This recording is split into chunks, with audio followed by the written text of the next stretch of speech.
Hi guys, आज मैं आपके लिए लेकर आई हूँ एक बूढ़े गिद्ध की कहानी।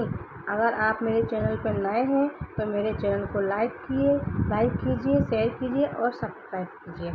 जय माता दी। गंगा नदी के किनारे एक बहुत बड़ा पेड़ था। इस पेड़ पे बहुत से पंछी रहा करते थे। एक दिन एक बूढ़ा गिद्ध वहाँ आया और पंछियों से बोला कि क्या वह इस पेड़ की खोल में रह सकता है। सभी पंछियों ने बूढ़े गिद्ध की आयु को देखते हुए उसे वहाँ रहने की इजाज़त दे दी। वे अपने हिस्से के भोजन में से कुछ भोजन उसे खाने को दे देते। बूढ़ा गिद्ध को बहुत अच्छा लगता था। वह मन ही मन सोचता, ये पंछी कितने दयालु हैं। अतः जब मैं अपने बच्चों के लिए भोजन की तलाश में जाया करेंगे तो पीछे से इनके बच्चों की रक्षा किया करूँगा। उस दिन के बाद गिद्ध ने उनके बच्चों की रक्षा शुरू कर दी। सभी मिलकर हंसी खुशी रहने लगे। एक दिन एक बिल्ली वहाँ से गुजरी।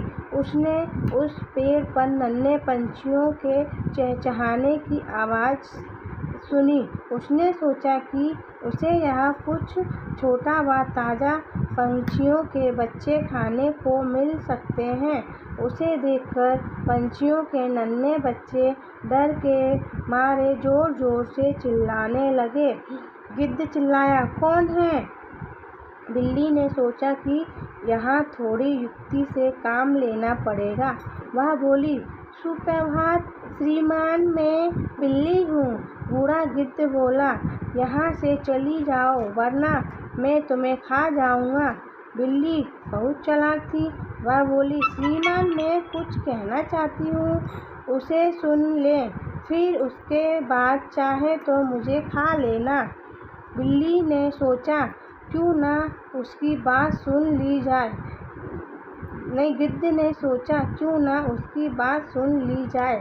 बिल्ली बोली, मैं गंगा नदी के तट पर रहती हूँ। मैं बहुत ही धार्मिक विचार रखती हूँ। मैं गंगा नदी में स्नान करके आपका आशीर्वाद लेने आई हूँ। गिद्ध बोला, मैं तुम पर कैसे विश्वास करूँ? तुम मांस खाने वाली प्राणी हो और यहाँ नन्हे नन्हे पंछी रहते हैं। जाओ, भाग जाओ यहाँ से। बिल्ली ने उत्तर दिया, श्रीमान, मेरा विश्वास कीजिए, मैंने जानवरों का मांस खाना छोड़ दिया। यहाँ गंगा नदी के किनारे चारों ओर हरियाली है और ढेर सारी हरी वनस्पति है। मैं केवल हरी सब्जी और फल खा रही हूँ, अपना पेट भरती हूँ। बूढ़ा गिद्ध उसकी बातों में आ गया।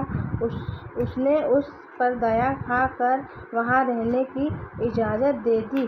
कुछ दिन तो सब कुछ सही सलामत चलता रहा, किंतु बिल्ली अपने ऊपर काबू न रख सकी। अतः उसने प्रतिदिन एक के बाद एक करके नन्हे पंछियों को खाना शुरू कर दिया। बूढ़े गिद्ध को इसका पता नहीं चला। बहुत जल्दी पंछियों ने देखा कि उनके नन्हे बच्चों की संख्या कम होती जा रही है। उन्हें चिंता सताने लगी तथा उन्हें वहाँ ढूंढने लगे। चालाक बिल्ली ने इस स्थिति को भांप लिया। उसने सोचा कि अब वह पकड़ी जा सकती है, अतः वह वहाँ से भाग निकली अपने बच्चों को ढूंढते हुए। जब पंछी बूढ़े गिद्ध के खोल के पास पहुँचे तो उन्होंने वहाँ अपने बच्चों की हड्डियाँ पड़ी हुई देखी। उसने सोचा कि बूढ़े गिद्ध ने ही हमारे बच्चों को मारा है। अतः वह गुस्से से भर गए और उन सबने मिल के बूढ़े गिद्ध को मार डाला। बेचारे मासूम गिद्ध को अनजाने बिल्ली पर विश्वास करके अपने प्राणों से हाथ धोना पड़ा। Okay bye.